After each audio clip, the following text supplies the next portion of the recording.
In this video, I'm going to show you how you can add a recovery email on your Google Plus account. For more tutorials, make sure you subscribe, and let's get right into it. So adding a recovery email on your Google Plus account is good if you do go ahead and ever lose the access to your email.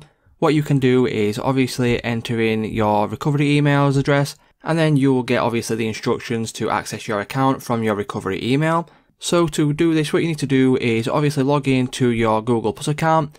And then as you can see on the left hand side, there is a couple of options here. The one we will need in today's video is security.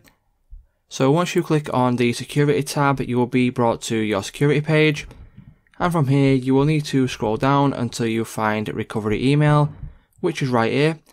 Go ahead, click on add email address. And then what that will do is it will ask you to enter in your password just to verify that it is your account. Once you have entered in your password, as you can see now, I can now enter in my recovery email. So once you have entered in your recovery email, you can click on this verify button here.